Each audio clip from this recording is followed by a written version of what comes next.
Ayun, magandang umaga, magandang hapon, magandang tanghali, magandang araw, anong oras man kayo nanonood. Salamat sa pagsama sa atin ulit. At tayo ulit ay makakapag-DoorDash. Pupunta na tayo dun sa ating hotspot. Today is May 2, no? Para dun sa mga gusto magpa-shoutout, comment lang kayo, shoutout ko kayo. Siyempre,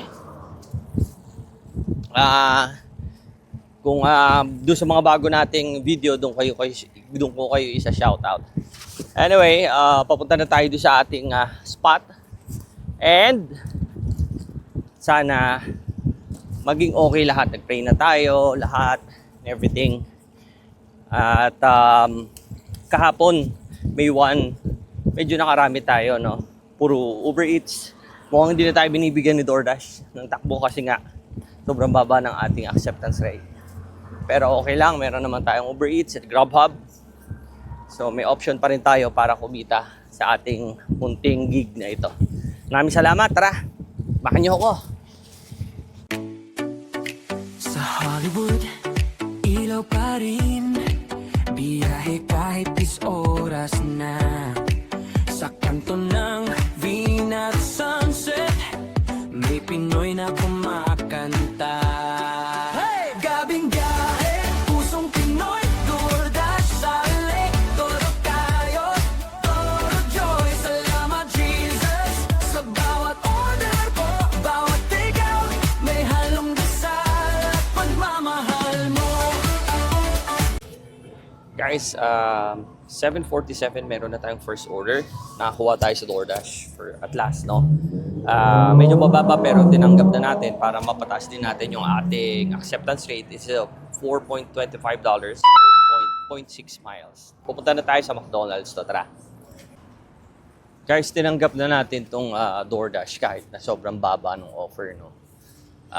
Usually, mga ganitong offer hindi ko tinatanggap. Pero dahil nga nagpapalakas tayo kay DoorDash, pinapataas natin ang ating acceptance rate.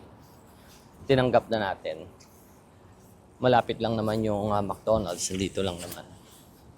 0.6 miles. Pwede kasi maging 1 or maging 1 mile din to eh. Alam niyo naman si DoorDash minsan, hindi accurate yung distance, di ba? Pero okay lang. At least meron na tayong first order. Punta na tayo, tara. Dito na tayo sa McDonald's. Check natin kung available na yung order.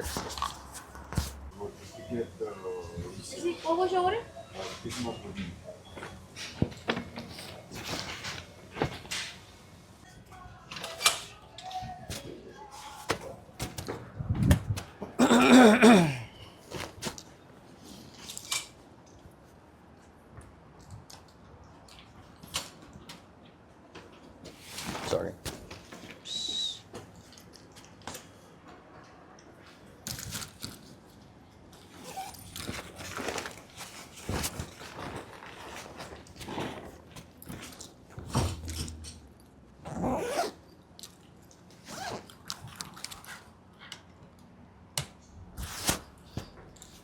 Guys, nakuha na natin. Ready na yung order. Maliit lang yung kanyang order. Check natin kung saan ba. Tara. Guys, papunta na tayo dun sa ating delivery. Ang sabi, 3 minutes away from McDonald's lang siya. Medyo nagdidilim na. Ito yung una nating order. Mag-aalas 8 na rin. It's 19:57. 7:57 na rin. It's $4 lang siya. Pero okay lang yan. Importante, makalabas-labas tayo. Pagbasa na ako konti while waiting kanina. So yun yung mga importante natin dapat na ginagawa. Kahit papaano meron tayong ibang nagagawa on top of pagde-deliver, pagkita-kita, no? So guys, nandito na tayo. Ito yung labas mismo ng pagde-deliver natin. Check natin ano instruction. So, leave at the door. Meron siya entry code. Meron siya number ng apartment. So, akyat na tayo. Tara.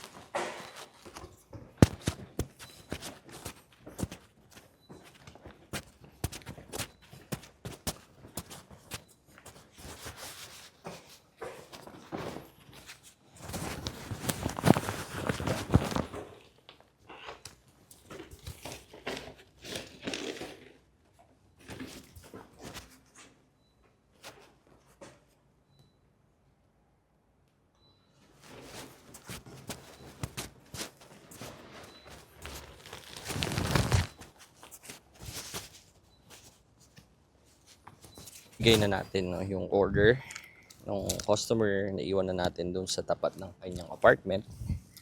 At papunta na tayo ulit sa ating tambayan. And sana may makuha pa tayong ibang order. No? Lamig lang. Sobrang lamig sa gabi. Yun ang challenge natin ngayon dito. Pero actually, hindi siya challenge. Eh. Okay na okay nga sa akin. Kaysa mas mainit. Mas gusto ko yung mas malamig, di ba? Tara, balik tayo sa ating tambayan. Guys, habang nag-drive tayo papunta doon sa ating tambayan, nagbigay si DoorDash ulit ng additional order. Di natin kinuha. It's 2 miles for $5.5. Masyadong mababa. Alanganin. Sobrang alanganin. So, I think walang kumukuha talaga nito eh. Kaya, syempre, ibabato niya doon sa may mas mababang acceptance rate na which is tayo. Yung last option niya. Anyway, hindi natin ginawa. Hintay pa tayo ng iba. Naka-on naman na si Uber Eats, Grubhub. Kahit sino doon, pwede naman tayo maghintay ng order.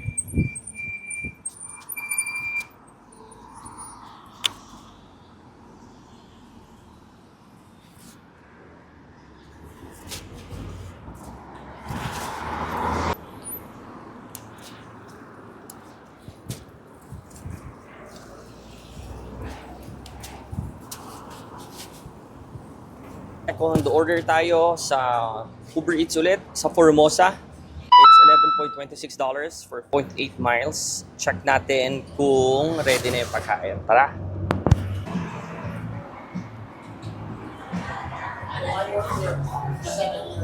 Kuha na natin. Medyo matagal tayo naghintay doon. Sakto nga parang actually more than 5 minutes. Pero okay na okay lang yun. Ang importante naman safe at of course tayo ay nakakuha, naka-pick up ng mga order. Kumbaga parang kung maghintay man tayo ng malaki o matagal, talaga nangyayari yan. Pero sabi ko nga, meron naman tayo rate Prop 22 dito. The more na maghintay ka, mag-wait ka, may katumbas yun na bayad as per the government law dito sa California. Sabi, 6 minutes. Papunta na tayo. Tara. Dito na tayo sa apartment at i-check natin kung ano instruction. Drop off meet at the door. So, akit tayo sa taas pero i-meet natin siya sa door. Usually, pwede natin iwan diba doon sa door niya. Pero ito yung handover natin. Tara.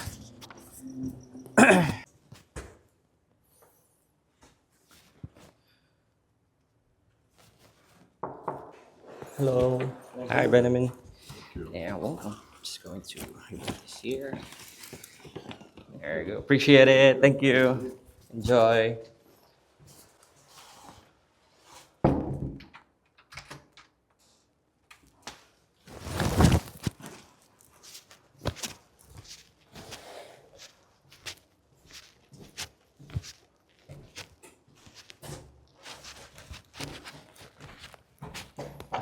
Na-deliver na natin, nabigay na natin sa customer yung order niya. At pabalik na ulit tayo dun sa ating tambayan. At sana makakuha pa tayo. Ang oras is 8:42. Sana hanggang until 9 pwede tayo at may makuha pa tayo, no? Tara.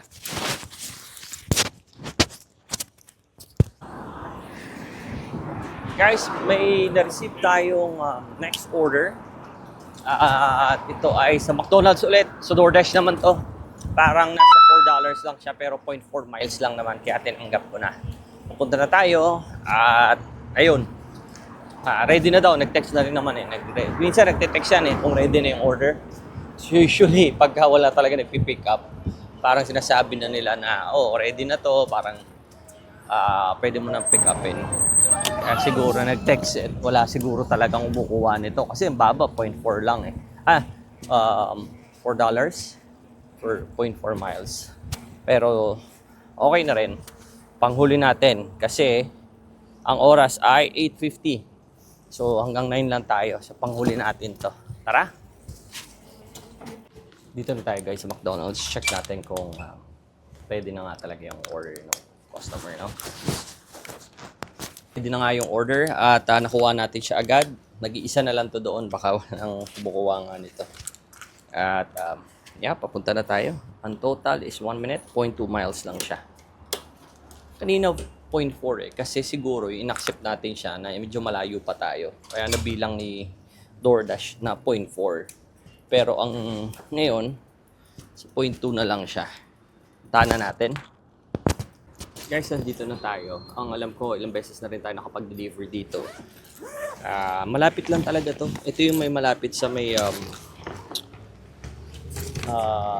Tesla cafe or restaurant, fast food. Katabi lang niya to. Para akyat natin kasi pinapaakyat ni customer. Leave at the door. Let's go.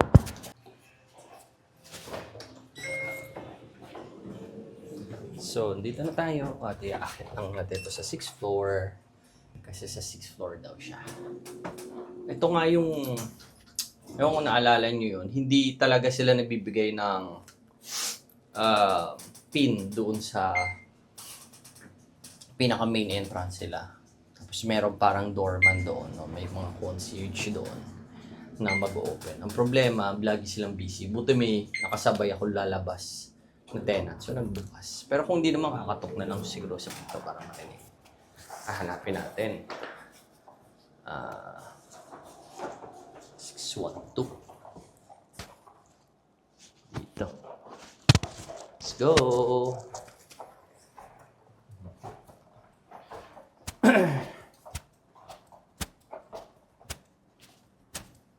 Dito. Ito na. Siya natin.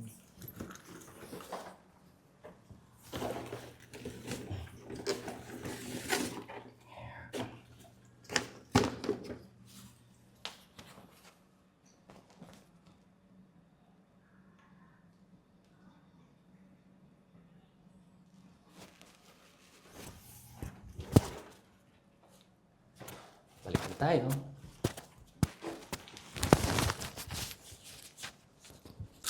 So guys, pauwi na tayo. Ang oras is 21:01. So 9:01 na po. Nakatatlo tayo kahit papano. Dalawa sa DoorDash at isa sa Uber Eats. Maraming salamat sa pagsama. Muli, samahan niyo po ako kung meron tayong susunod na video. Kung may pa-shoutout kayo, mag-PM lang, mag-message lang po kayo dyan sa ating comment section. Salamat, God bless, and always pray. Bye!